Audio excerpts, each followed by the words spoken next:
बिस्मिल्लाहिर्रहमानिर्रहीम। आज हम एक कंपैरिजन को डिस्कस करने जा रहे हैं। बहुत ही फेमस रेमेडीज हैं हमारे न्यूक्लियर मेडिका की, मर्क्यूरियस ग्रुप यानी मर्करी ग्रुप की, मर्क सॉल और मर्क कॉर। मर्क सॉल और मर्क कॉर, इन दोनों का कंपैरिजन हम देखते हैं।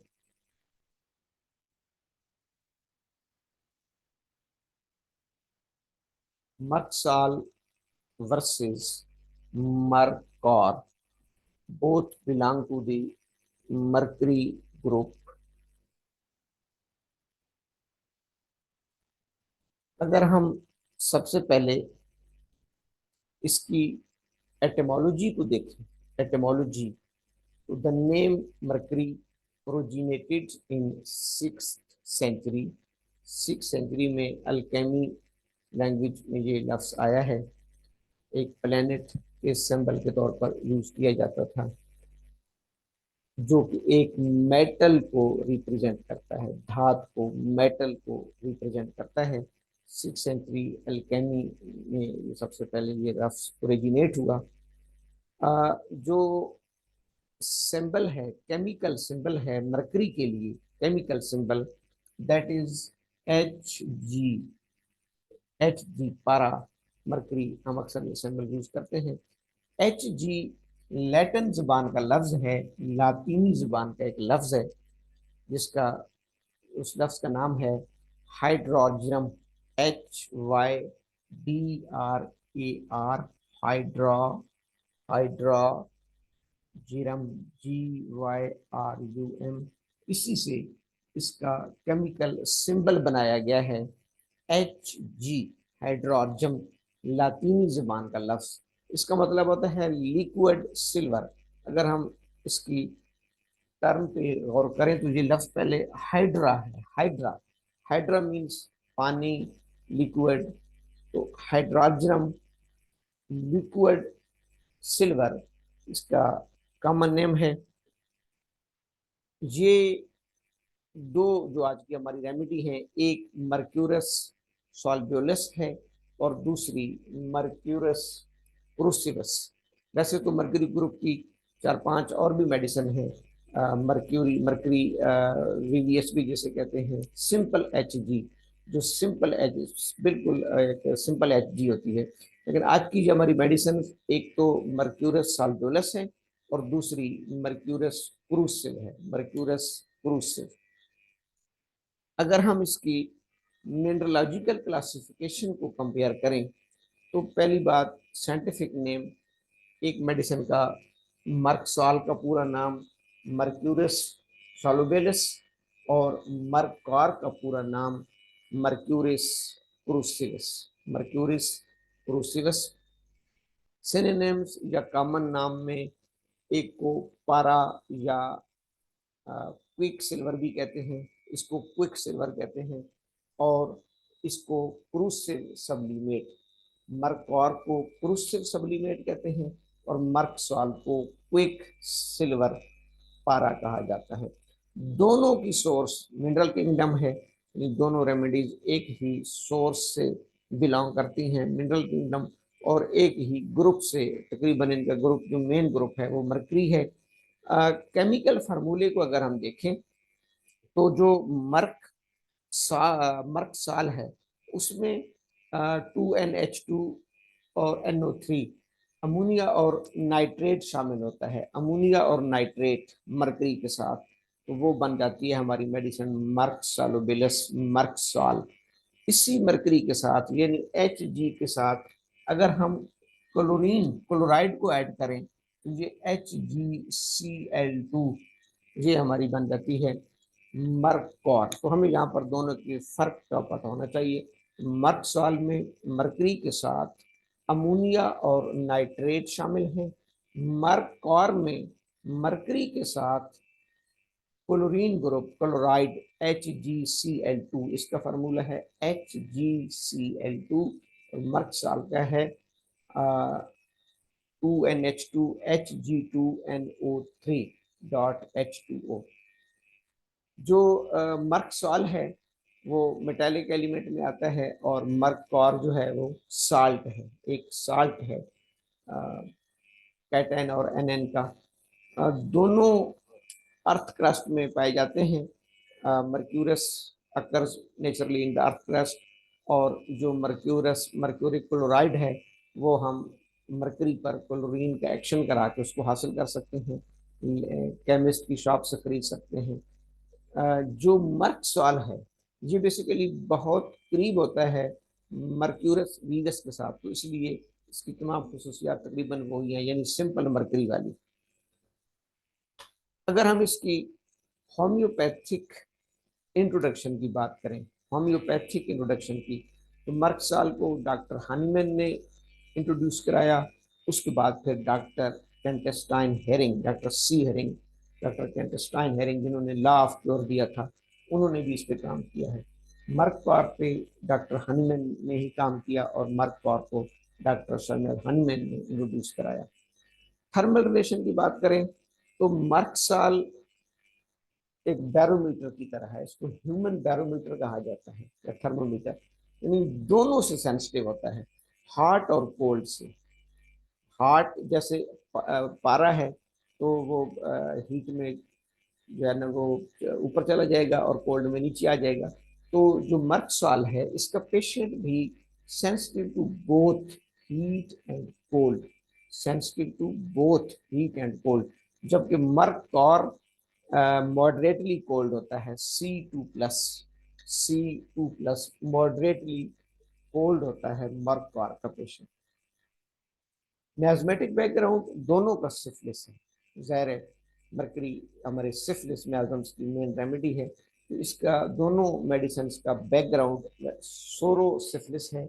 दोनों मियाजम को भी कवर करते हैं, मेनली सिफिलिस को, लेकिन इनमें जो मर्क सॉल है that is the leading anti syphilitic remedy, इसको लीडिंग एंटी सिफिलिटिक रेमेडी कहा जाता है, यानी कि जिससे हम कहते हैं ना सल्फर को king of the psoric medicine, तो मर्क सॉल हमारी king of the syphilitic medicine है, anti syphilitic leading anti syphilitic medicine है मर्क सॉल। बॉडी प्लान में मर्क सॉल का कंपैरेटिवली एक्शन राइट साइड पे ज्यादा होता है, जबकि मर्क कॉर बाइलेटरल एक्ट करती है, राइट और लेफ्ट दोनों बाइलेटरल, और मर्क सॉल थोड़ा सा कंपैरेटिवली राइट साइडेड प्रेफर करती है। टेम्परामेंट दोनों का नर्वस है, हरीड है, रेस्टलेस, दोनों बेचैन होते हैं, दोनों नर्वस होते हैं, दोनों जल्दी में होते हैं। क्योंकि ग्रुप सेम है तो इनका टेम्परामेंट भी सेम है। डायथीसिस भी दोनों का सेम है, सक्रोफ्यूलस सुक्रोफ्यूलस सुक्रोफ्यूलस डायथीसिस कहते हैं ग्लैंड्स की स्वेलिंग, ग्लैंड्स का इनलार्ज कर जाना, यानी इसके मरीज का ट्रेंड क्या होता है कि इसका जो ग्लैंडुलर स्ट्रक्चर्स होते हैं बिलखुसूस, और लिम्फेटिक स्ट्रक्चर वो स्वेल कर जाते हैं, इनलार्ज कर जाते हैं, तो उस डायथीसिस को कहा जाता है सुक्रोफ्यूलस डायथीसिस। दोनों रेमेडीज का सेम डायथीसिस है, सुक्रोफ्यूलस। अगर हम काज की बात करें जिसको हम काजेशन कहते हैं, तो मर्क सॉल फ्राइट यानी खौफ, bad effects of sugar, suppression of syphilis, merc or abuse of mercury or its preparation. तो तकरीबन दोनों में अगर पेशेंट्स के अंदर सिफिलिस को सुप्रेस कर दिया जाए, अब्यूज ऑफ मर्करी, मर्करी के बाद असरात, मर्क सॉल में बिलखसूस खौफ के बाद असरात, ये इसकी काजेशन में शामिल है। फर्दर हम होम्योपैथिक इंट्रोडक्शन को आगे देखते हैं। तो merc sol is very very short acting remedy, merc sol is very short acting remedies, जिसका ड्यूरेशन ऑफ एक्शन 1 2 3 दिन तक होता है, वेरी शॉर्ट। जबकि मर्क कॉर कंपेरेटिवली थोड़ा सा इसकी निस्बत प्रोलॉन्ग होती है, 2 to 3 वीक्स, यानी 14 to 20 डेज। तो मर्क कॉर को हम रिपीट कदरे देर से करेंगे, एक बिग इंटरवल से रिपीट करेंगे। मर्क सॉल को हम फ्रीक्वेंटली रिपीट कर सकते हैं क्योंकि उसका action of duration is very short, 1 to 3 days, as compare to merc cor's whose action of duration is 2 to 3 weeks। मर्कौर का एक्शन 2 से 3 हफ्ते तक बॉडी में रहता है। सीट ऑफ एक्शन, मर्कसॉल ज्यादातर mucus membrane, liver, bones, right side, salivary gland, skin, intestines पर एक्ट करती है, जबकि मर्कौर हमारी रेक्टम, ब्लैडर, किडनीज इनको ज्यादा प्रेफर करती है। रेक्टम, ब्लैडर इनको ज्यादा प्रेफर करती है मर्कौर। Merc sol as a general mucous membrane, liver, bones, salivary gland, intestines पर एक्ट करती है। प्रिपरेशंस, दोनों का ट्रेचुरेशन तैयार किया जाता है with the sugar of milk, और फिर उसको फर्दर पोटेंसी उससे तैयार की जाती है। तो साल्ट है, मिनरल ग्रुप से प्रोडक्ट है, इसके ट्रेचुरेशन तैयार किया जाता है with the sugar of milk. Physiological action, कि आया अगर ये बॉडी में क्रूड फॉर्म में एक्सेस डोज में बॉडी में चली जाए तो बॉडी में इनका क्या फिजियोलॉजिकल एक्शन होता है। मर्कसॉल परगेटिव है, परगेटिव कहते हैं कब्ज कुशाह को भी, जो जीएटी की पेरिस्टाल्टिक मूवमेंट को तेज करके डायरिया काज करती है, परगेटिव मेडिसिन है, परगेटिव। और कोलगोग, कोलोगोग कहते हैं जो बाइल की फ्लो को इंप्रूव करती है, stimulates the flow of bile from the gall bladders, cholagogue इसे कहते हैं। एक इसके साथ लफ्ज आता है anti phlogistic. Anti phlogistic means it is anti inflammatory and anti pyretic, fever और इन्फ्लेमेशन के खिलाफ। और इसी तरीके से जो हमारी मर्क कॉर है वो, उसको सिर्फ ध्यान में ये रखना है कि मर्क साल की शिद्दत अगर बढ़ जाए, मर्क साल की इलामात शिद्दत अख्तियार कर जाए, जो कट टू शॉर्ट स्टोरी है, तो फिर वो मर्क्यूरस क्रोसिस के दायरे में आ जाती है। तकरीबन जो मर्क साल की इलामात हैं वो अगर शिद्दत अख्तियार कर जाए, chloride element in this salt appears to be intensified, intensified the mercurial action, mercury के एक्शन को मजीद इंटेंसिफाई कर देता है, उसको मजीद बढ़ा देता है। तो जो हम ध्यान में रखेंगे कि दोनों तकरीबन सेम पैटर्न पे काम कर रही होती हैं, लेकिन मर्क साल की इलामात में अगर शिद्दत आ जाए तो वो फिर मर्क कौर के दायरा कार में आ जाएंगी। की नोट सिम्टम्स हम देखें तो मर्क साल में dysentery with tenesmus with more blood not ameliorated by stool, दोनों में डायरिया होता है, दोनों में डेसेंट्री भी होती है, लेकिन मर्क कॉर में ज्यादा होती है। और मर्क कॉर में डेसेंट्री के साथ टेनिसमस यानी मरीज को पेन बहुत ज्यादा होता है। मर्क सॉल में भी पेन होता है, लेकिन मर्क कॉर में पेन ज्यादा होगा और फीटस डिस्चार्ज कम होगा, रेक्टम और ब्लैडर दोनों में एट द सेम टाइम।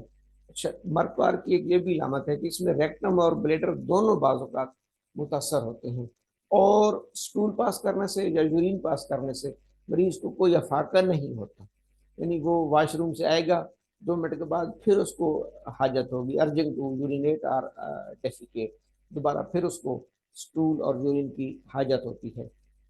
उसके साथ उसको ब्लडी डायरिया आ रहा होता है, डेसेंट्री, म्यूकस के टुकड़े आ रहे होते हैं। अब फिर वही बात कि मर्क सॉल में थोड़ी शिद्दत कम होगी, मर्क कॉर उससे अगली स्टेज में चला जाएगा, क्योंकि क्रूसिवनेस है, क्रूसिवस चलो राइट है इसमें।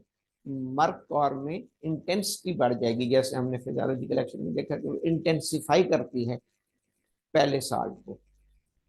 प्रोफ्यूज स्वेट, दोनों में स्वेटिंग होती है, मर्क सॉल में स्वेटिंग से कोई रिलीफ नहीं मिलता, और मर्क कॉर में